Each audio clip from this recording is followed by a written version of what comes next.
All right, everybody, on this month's episode of Nightmare Flashbacks, we're getting into one of my favorite Christmas horror comedies, 2015's Michael Dowdry's Krampus.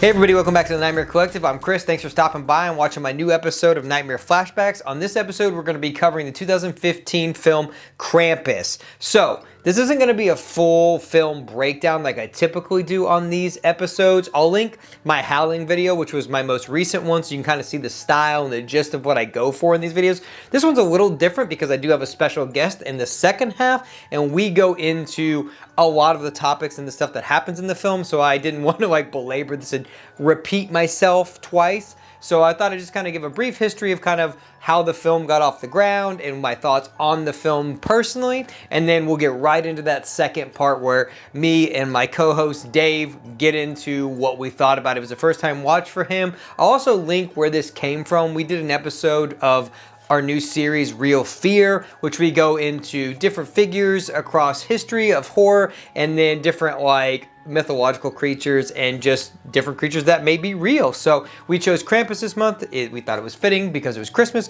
So definitely check that out after you watch this video and you get some kind of context for all the bad Krampus movies we watched. And so since I made Dave watch all the bad Krampus movies, I thought it was fitting to bring him back to watch a good Krampus movie. So we'll get into all our thoughts and it's a lot of fun, so stick around for that. All right, so this was directed by Michael Dowdry and the idea came around 2011 and he had done Trick or Treat in 2007. It came out in 2009. Really didn't get mainstreamed really until a lot later than that. That still was prior to Krampus's release though. So I think it was like 2013 it came out on Blu-ray. So that's kind of when it picked up steam. And then Krampus came out in 2015. So the idea came when he did Trick or Treat and he wanted to do like a holiday horror themed thing for Christmas.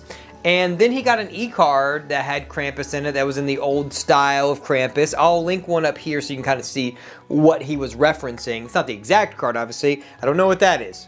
You know, Michael Dowdry, send me the exact card. I just want to know. I'm curious. No, but I'll link one up here so you can kind of get the gist of the style that he was going for. It's that Germanic type. And so then from then on, you know, it would be another 4 years and then we would get this movie. So what I really like about this movie is I like, what some people don't like about this movie is that it's in a singular location, which I'm sure it was a creative and budgetary constraint that they had going on. I like stuff that's set in one location. I think you have to be creative in doing that. You can't just rely on set pieces and doing a bunch of bombastic stuff in a horror movie. So I like that it's just set in one location. It's set in one location. It's about the family and the son Max, you know, basically disavows Christmas. He rips up his Christmas note after a bunch of stuff happens, and then Krampus is coming to town. So overall, that's what I like. Every look in this movie, all the puppets that are in this movie, Krampus design is awesome, and I just love all of that. The one downside I would say when it first came out is that it was PG-13, so a lot of the kills and stuff like that, other than a few, were kind of shown off screen. That was one of my negatives of like Black Christmas and rewatching that this year from 1974, is that you don't see all the kills. And yes, it was the 70s, it was different, but like Texas Chainsaw came out the same year, so it was like very weird that we're getting those. And I know that doesn't show a ton of stuff, but it was more like gritty and dirty and showed a lot more than Black Christmas did. That's my downside to Krampus. I've seen it enough times that I do like it. Adam Scott is great in it, and so I like the horror comedy aspect of this movie, and you get a lot of growth in your characters, and I like that they kill some kids in this. You know, they don't stray away from just being like, no, these kids are precious, so it can't kill them. You know, I don't have any kids, so maybe that affects other people that have children. Maybe it affects you, but it doesn't affect me. You know, I think sometimes it's good to just not stick to adults. It shows that there is real danger in like a kid die. Well, they're teenagers. They're not like babies in them like getting killed. You know, it's something that's very different and can be not just for shock value. Obviously you don't see them getting killed because this is a PG-13 movie. Now the release from Scream Factory, which I guess I can show you, it came out a couple years ago. It did at Atmos. This is an unrated version of it. It adds a little bit. They called it the naughty cut. I think it's negligible. It's not that much longer, and they do show a little bit more than they would in the PG-13 cut. It's a good release, though. I think the atmos is really good, especially when Krampus is coming down and there's a lot going on in the house. Up in the attic, you do get that height going on, so I do like that. So I definitely recommend, if you like this movie, this is the version to pick up. All right, so that's been kind of my overall thoughts on the film and kind of a brief history of the director and kind of how this got off the ground and started. And so we're about to get into the part where me and Dave kind of discuss his first watch. So definitely stick around. All right, so let's get into it. This is Dave's second time, well, actually, third time on the channel. Third time's a charm, you know? You know, we did our spoiler episode of Barbarian, and then we did Real Fear, where we talked about all the bad Krampus movies. So now let's get into the good Krampus movies. All right, let's get into it. All right, so we just finished watching the 2015 Michael Dowdry Krampus film. And so I thought, you know, since I made Dave watch all of the terrible Krampus movies for our new series, Real Fear, which you should check out. Yes. I'll link that up below, where we discussed the history of Krampus and then some Krampus movies that kind of depicted him in not so great a light. We decided that we would leave this Krampus film for its own video because it is good. And in the previous section, I went over kind of the breakdown, the director, all of that stuff. So I thought I'd bring Dave back and just kind of ask him what his overall thoughts on the film are and the depiction of Krampus itself. So let's get into it right out of the way. What did you think about the depiction itself of Krampus as a character, how he was depicted throughout the film, and all of that? So let's get into that. I believe that the depiction of Krampus in the Michael Dowdry film is way more authentic towards the Germanic legend and the folklore. I believe he's depicted more correctly. He has some of the same mannerisms. He actually has chains. You know, some of the basic Krampus details that were left out in these other Krampus movies. Wait. A Christmas Horror Story. He had chains? Okay, A Christmas He Horror had, Story. you know, he's got the whips. He's like, right. Yeah, and you also changed into Krampus magically. He wasn't his own being. You just magically, people changed into Krampus magically if they had hate in their heart during Christmas. Hey, it made no fucking sense. That movie was awful. You motherfuckers that movie's great. out there That movie's who great. like that movie. That movie's great. You motherfuckers, hit this one too. You motherfuckers out there who like that movie, I don't know what's wrong with you, but that movie was trash. Actually, I don't like that movie. Fair enough. But I thought that the depiction was great. I liked the homage we gave to the Germanic lore and all that with the Oma, which is actually the German, the shortening for German for grandma, spoke German. She told the story. It was a great experience to say.